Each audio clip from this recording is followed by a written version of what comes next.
नमस्कार दोस्तों। ईरानी मिसाइलों के हमले से बौखलाया अमेरिका क्या ईरान में अपने ग्राउंड ट्रूप्स को उतारने को मजबूर हो सकता है? क्या ईरानी मिसाइलें अमेरिका और इजराइल को जमीनी लड़ाई के लिए मजबूर कर सकती हैं?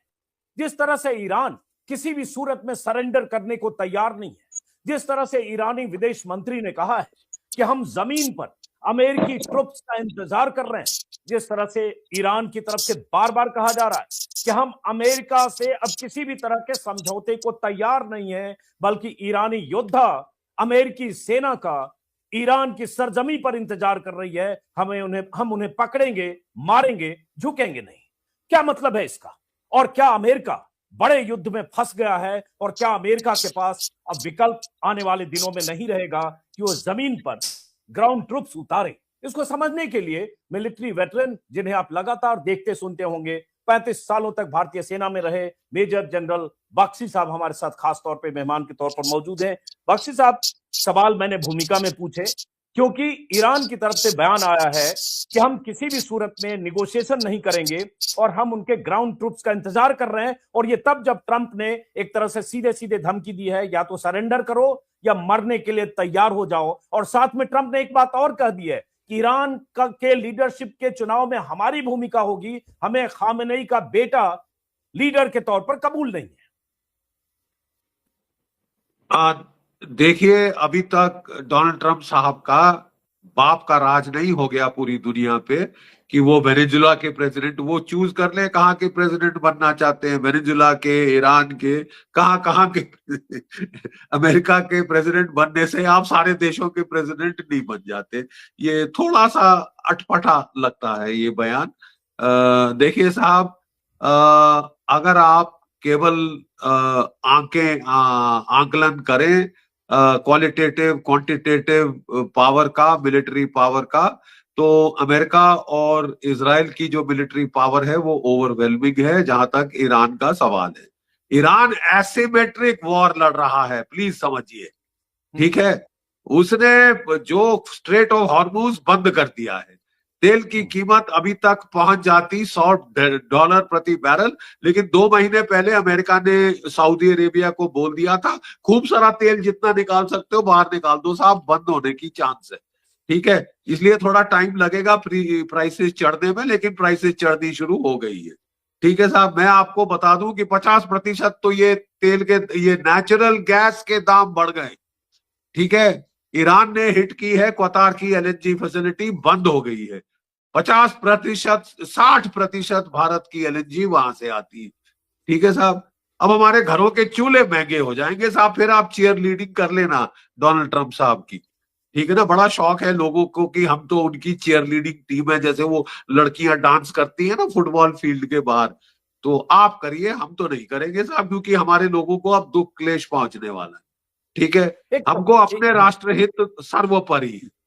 अमेरिका के पहले, इजराइल के भी पहले, सब जगह के पहले भारत के राष्ट्रहित है, ठीक है। और मुझे तो अफसोस ये दिख रहा है कि ये लड़ाई साहब खिंचेगी, लेकिन 10 दिन के अंदर दोनों साइड की जीभें बाहर लटक रही होगी। भारत के अच्छे रिश्ते हैं इजराइल के साथ, ईरान के साथ।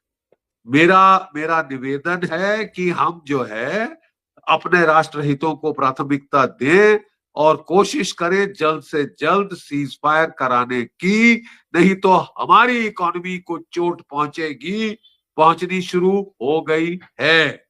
गैस का मामला हर घर के अंदर फर्क डालता है, हर घर के चूल्हे गैस से जल रहे हैं साहब, ठीक है। तो इतनी तो हमको अब ये अवेयरनेस होनी पड़ेगी कि हम अपना राष्ट्रहित प्राथमिकता दें। यूक्रेन की लड़ाई बाद में बंद हो, कल परसों चौथ बंद हो, पहले तो ये लड़ाई जो हमारे पिछवाड़े में चल रही है आग, इसको बुझाना होगा, नहीं तो साहब नुकसान सारी दुनिया की इकोनॉमी का हो रहा है। देखिए प्लीज आंकड़ा समझिए, ठीक है। ईरान की पूरी स्ट्रैटेजी समझिए। स्ट्रैटेजी ये है साहब, हम तो डूबेंगे सनम, तुम्हें ले डूबेंगे, ठीक है। आप जीत जाओ भले एट दी एंड, लेकिन आपको ऐसे घाव लगेंगे कि आपको साहब बंद करना पड़ेगा तिल मिला के, ये समझ लीजिए। मैंने झक नहीं मारी है 37 साल फौज में, और मुझे सच बोलना सिखाया गया था, क्योंकि लड़ाई के मैदान में झूठ नहीं चलता साहब।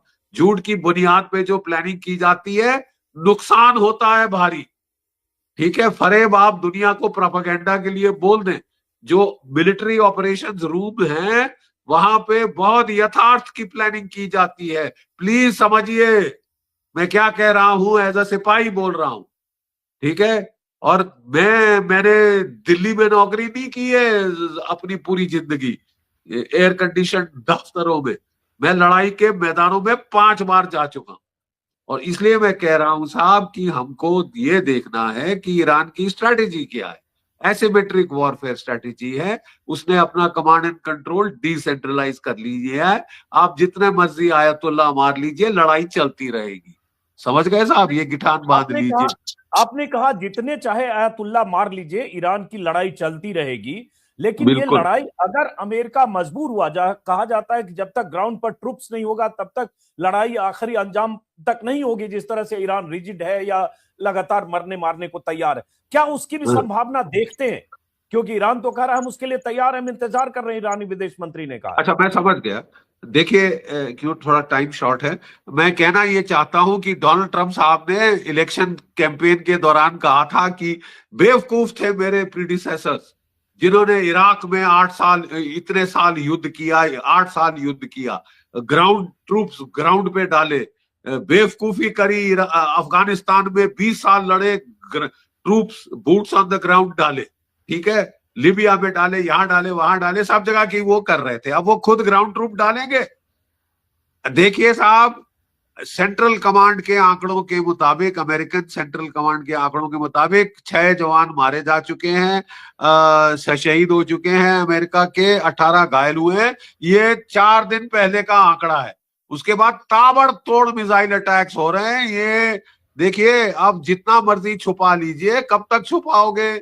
लोगों की फ्यूनरल होंगे, टीवी कैमरे जाएंगे, झूठ बोल लो जितना मर्जी बोलना है, लेकिन नुकसान आपका जानी माली होना शुरू हो गया है। और अगर अमेरिका के लोगों को एक चीज पसंद नहीं है, वो है body bag. Mid term election year है।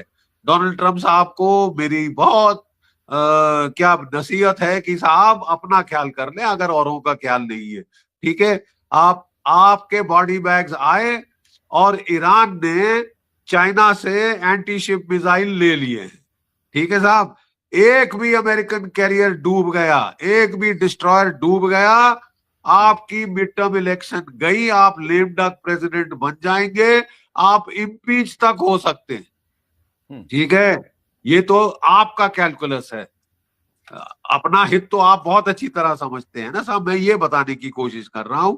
ये देखिए साहब, ईरान, लोग का कहना है कि America is very powerful, very strong है। भाई उसमें क्या फर्क है?